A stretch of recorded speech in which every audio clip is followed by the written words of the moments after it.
with anything that's square or rectangle would make it a lot easier on you as far as building a chicken coop.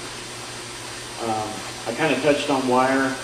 The half-inch hardware cloth is much stronger, much more durable than using chicken wire. About the only thing I might use chicken wire for is to cover the top of a run, just to protect. And even with that, I would still lay an underlayment of like 2x4 welded wire. So if you had a raccoon get on top, they're not going to be able to get through that welded wire, whereas they can rip through chicken wire. So chicken wire is good for the run, but I would not use it, do not recommend using it actually in or on the chicken coop. A lot of the hoop coops, as they're called, are becoming a lot more popular. If you build one out of PVC, go to the electrical aisle at the hardware store and get the gray PVC conduit, because it has the UV inhibitors in the PVC, whereas standard PVC does not. So just a tip there, if you're building any hoop coop design, it'll last longer. It'll be more resistant to larger hailstorms by using that. Okay. I wanted to mention about the chicken wire also. If you haven't had chicken before, a lot of people don't realize that the chicken wire is primarily to keep the chickens in, not to keep the predators out. But one of the things raccoons will do is reach in through the chicken wire and they will pull a bird up to the fence and eat it. And the wire that Josh has here, the hardware cloth, that's half-inch. If you do have chicken wire, you put that around the hardware cloth around the bottom, then it helps prevent the raccoons from getting in and reaching in. They're also clever enough that they will get in teams and they will herd the birds over to the corner where they'll have a teammate that's sitting there stunning. So it's very sad to go out and find headless chickens in my food. Anyway, it's just something to think about. Yeah, just a quick summary. If you have chicken wire or you use chicken wire in the chicken pen, on at least the bottom 3 feet, run a layer of the hardware cloth around the base of the coop. Raccoons are very clever. They're as smart, I think, as a 3 to 4 year old. And so they will work in teams and run your birds around the coop where there's another raccoon waiting to snatch them, and they can reach right through the chicken wire and literally will eat the chicken through the chicken wire. And not something you really want to have to go out and deal with. So, along with that, as far as latches, use something that's lockable, because they can and they will figure out the latches as well. Make sure you check it every night, unless you install one of the automatic doors. Make sure you check those latches every night. Raccoons will, once they figure out they can't get into your coop, they will still come by on a regular basis and check and see if there's something that's changed or that there's something unlocked that they can't get into. And inevitably, the one night that you don't lock them up or you don't secure one of the latches, that'll be the night that they come back around and end up in the chicken coop. I think that's most everything as far as materials. We use a product, siding-wise, on all of our coops called Smart Side siding. It's very similar to the Hardy panel siding. Actually carries the same warranty, but it's a wood-based product. It's not as heavy as the Hardy panel is. A lot easier to work with, and it is a structurally rated panel. So if you're using it with building a chicken coop, it'll make the coop sound. We frame all of ours with screws, which I would recommend doing as well. Just keeps things more secure, tighter.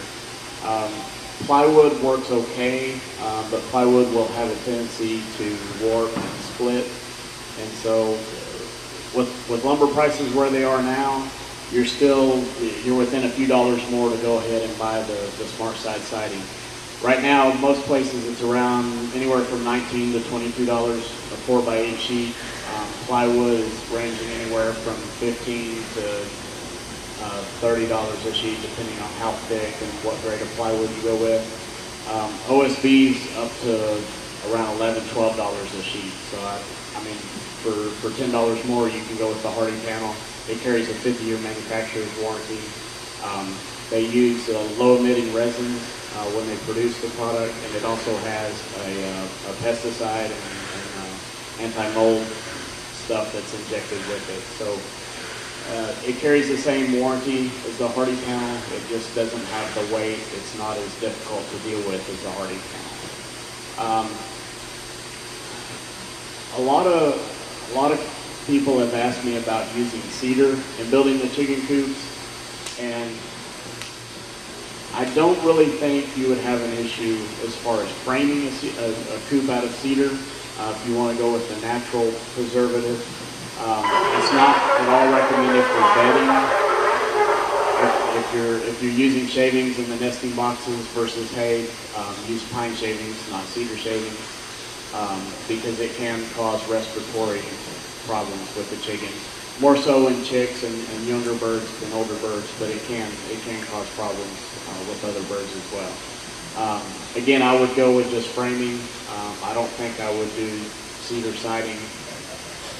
Again, there's not a whole lot of research out there with chickens that I've been able to find on the cedar, but I know with other animals where they have researched it more, it can be an issue there. So, roofing materials, anything. One thing about the cedar, it doesn't hold fasteners good. Your staples will pull out of the cedar, your nails will pull out of the cedar real easy. So I use it for trim, but not anything structural. Right. Yeah. Again, if you do use cedar, use screws, and you may have an issue with it. If you go back over all of your staples with like a 1x2 piece of trim, and then screw that over the outside framing, that'll help secure those staples wherever you staple the wire or anything else as well. It's extra work, but yeah, with the cedar, the wood grains aren't as tight, and so yeah, it can pull loose easier than pine does. As far as roofing goes, most economical is either corrugated tin or corrugated PVC plastic. The nice thing about plastic is that it reflects a lot more of the heat away from your coop, especially white or light tan. The downside is it's not as strong. You get a big hailstorm, larger golf ball, tennis ball size hail, it's probably going to crack, if not go right through it. Tin is much stronger, but again, it traps a lot more heat in the coop. If you don't mind spending the money, go to an R panel or any of the painted tin roofs and go with something white. Will help keep the coop cooler as well. Light colored shingles, or do a thermal layer of insulation just underneath the roof line will also help. They make some real thin materials now that, it's 1/8 inch thick, and it's like it's a radiant barrier material, and it'll reflect the majority of the heat back out of the coop as far as roofing goes. Nesting box material, the easiest thing to build nesting boxes out of is 1x12 pine, just because it's easy to cut and assemble. You can make nesting boxes out of pretty much any material. For most birds, a 12-inch by 12-inch box is a good size. Bantams will use that size box, but obviously with bantams being about half size, you can build something about 8-inch by 8 inches is good enough for bantams. Generally, 4 to 6 hens, if not more, will share one nesting box. So if you have 8 hens, 2 to 3 nesting boxes will be adequate. And don't be surprised, even in a 12 by 12 box, to have 3 hens trying to lay eggs in that one box at one time. I don't know the answer as to why they do that, but on some of our display coops that we have 8 to 10 birds in, there's 3 nesting boxes, and they pick one, and they all try to use that one box. And so something habit there that they have, but box size 12 by 12 by 12 is usually adequate. Milk crates, buckets, anything dimensionally that's that size can be used as necessary.